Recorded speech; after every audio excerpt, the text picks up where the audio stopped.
We are at the stage of the fantasy football season where if you have a winning record, maybe you're undefeated, you're feeling really comfortable, confident, you probably think you're going to win the whole thing. And if you're winless or you have a losing record, then you're discouraged, you want to give up, you want to quit, this isn't fun anymore. Well, I don't recommend doing either of those two things because all it takes is one player to potentially put you over the top or save your season. You have to know who you need to be adding on the waiver wire now to get ahead of your league mates. Stash these high upside players before your friends do, and it could be the difference in winning and losing it all. If you watch one video this week, it has to be this one because in this video, we are talking about 10 players who I think are league winning stashes that you need to be adding to your roster before week 6, starting with Bears rookie running back Kyle Monangai, who could be the next breakout running back that no one sees coming, that a lot of people probably don't even know who he is at this point, who you can add for free right now before he has that big game, and then it's an absolute race to the waiver wire to get him on your roster. And while this might be more about how bad DeAndre Swift has been playing through the first 4 weeks of the season as he ranks 39th in explosive run rate, 42nd in yards after contact per attempt, and while he continues to see the majority of the work in the Chicago backfield, that could potentially change in week 6, especially since the Bears are coming out of a bye. We know bye weeks are big for rookies. They tend to see a bump in their usage and potentially in their production.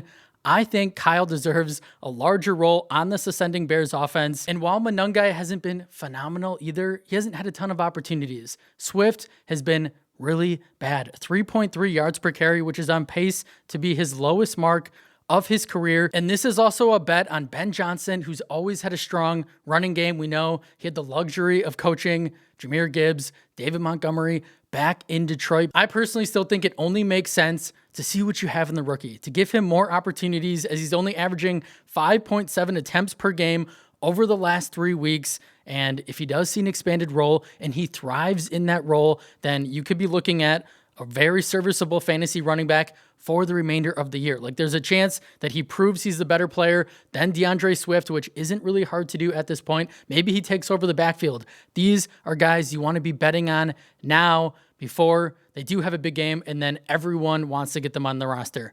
Get Monangai on your team now, and I think he has a very good shot at breaking out or at least seeing a larger role in this offense that could potentially support 2 running backs. All right, next guy up on this list is Jalen Coker, second-year receiver for the Carolina Panthers, who we haven't even seen play yet this season as he's been dealing with the quad injury, but it looks like he's ready to return, and he could be back in week 6. And Jalen did flash in his rookie year. He had 3 games of 14-plus fantasy points, including a blow-up performance in week 15 against the Dallas Cowboys. Funny enough, 4 receptions for 110 yards and a score. It's funny because they play the Cowboys this week, which he could have another big game in this one. And in that game, he racked up 21 fantasy points along with 1.83 yards per route run on the year, which is 4th among all rookies.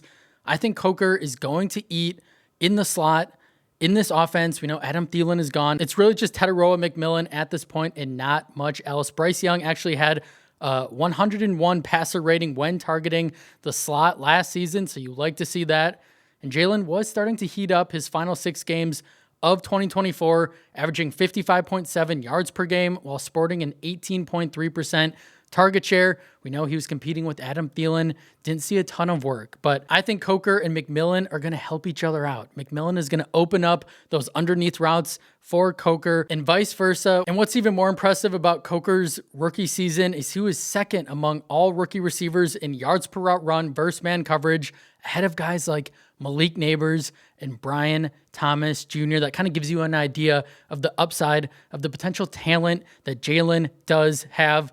Like I said, McMillan, Coker can both eat in this offense, and I think you're going to want to add Jalen now because if he is active this week, the matchup in week 6 is incredible against the Dallas Cowboys.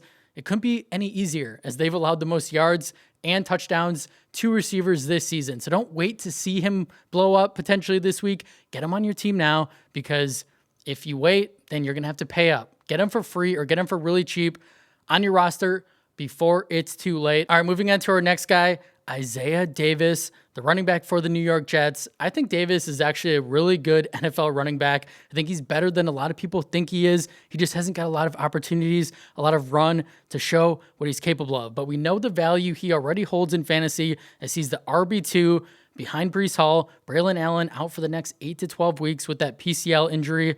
Davis, when he has gotten his opportunity, he's flashed, and he's a very efficient back that makes the most of his limited touches. In week 5, he had 1 carry for 5 yards. You like to see that, along with 3 receptions for 28 yards. And in his only career game where he saw over 50% of snaps, he scored 15.7 fantasy points on 16 opportunities.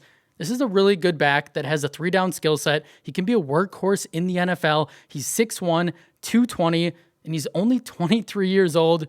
Here's why he's worth a stash. If Hall were to ever get injured, then Davis would be vaulted into a massive workload for the Jets, or, which this is becoming more and more of a possibility as the days go on, if Breece Hall gets traded away, then he would be the RB1 on a run-heavy Jets offense. That's obviously what you're hoping for, but the Jets 0-5. They have nothing to play for. It already seems like their season is a lost season. Breece Hall is going to be a free agent at the end of this year.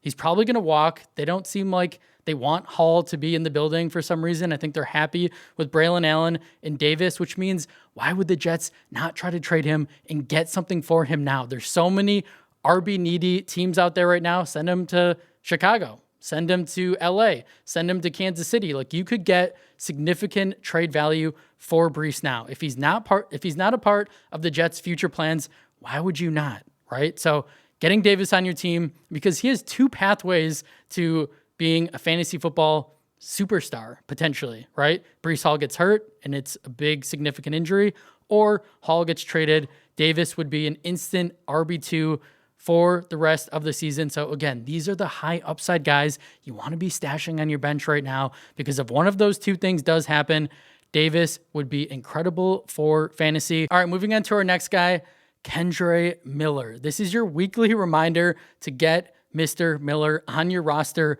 immediately, as he's somehow currently only rostered in 31% of Yahoo leagues, which means he's probably wildly available across all platforms. Go check right now, because he's playing the best football of his young career right now, as he ranks 1st in missed tackles forced per attempt, 17th in yards after contact per attempt, and the Saints have noticed how well he's playing, and they've rewarded him by giving him more work. His snap share has increased in every game this season. Like we always say, like we've been saying this entire video, bet on talented players. Kendre is only 23 years old. He's a prospect that I love coming out of TCU, who in his final collegiate season racked up over 1,400 yards, 17 touchdowns. This is another bigger back, sitting at 6 feet tall, 220. He also has a 3-down skill set. He's good in the receiving game. And it's a similar situation as Davis, right? If Alvin Kamara gets hurt, which apparently he's already dealing with an ankle injury, or if he gets traded away, then Miller would be the guy in this backfield, and I think he would be an RB2 for the rest of the season. So get Miller on your roster. He's already getting a ton of work. He's already eating into Alvin's carries, into Alvin's touches. Maybe Kamara isn't even hurt. They said he got hurt in practice on Thursday. What if they're just saying that so they can trade him away, right? Saints are another team that they have 1 win on the year. They have nothing to play for. Alvin Kamara is not going to be on the roster next year. Why would they not trade him away? So get Kendre on your team. And whether they trade away Kamara or not, I think Kendre is going to see his role continue to increase every single week. All right, moving on to our next guy, Christian Watson, Packers receiver, coming off that torn ACL. He hasn't played at all yet this year, but he recently said in an interview that he's been cutting for 2 months now. He has complete confidence in his knee. He obviously wants to get back on the football field. Green Bay obviously wants him out there. They opened his 21-day practice window. Probably won't return in week 6. So another guy, that's a perfect stash. Get him on your bench now before he does return and reminds everyone of the player that he is. He's a freak of nature, sitting at 6'4" with 4.3 speed. This is a guy who scored 8 touchdowns in 4 games his rookie year, and he has the luxury of being on a really good Green Bay offense, attached to an ascending superstar at quarterback in Jordan Love. This is a guy that you want on your team. Talent, opportunity, good offense. I think he's going to have a role on this team. Jaden Reed still out due to injury. Matthew Golden, we do like the rookie receiver, but that does not mean that Watson cannot have a significant role on this team. I would be betting on Christian to be very fantasy relevant the second half of the year. I'd want him on my bench now. All right, moving on to the next guy, Mason Taylor, the rookie tight end for the Jets. This guy is a dog, and he's going to be a big part of this Jets passing attack moving forward. We've already seen it. We've already seen the usage, the target share that he's been earning. And over these last 2 games, he's been really good. 66 receiving yards per game, 26% target share, 27% first read share, 1.89 yards per route run. He's the tight end 9 in fantasy over that stretch, 19 targets total over the last 2 games.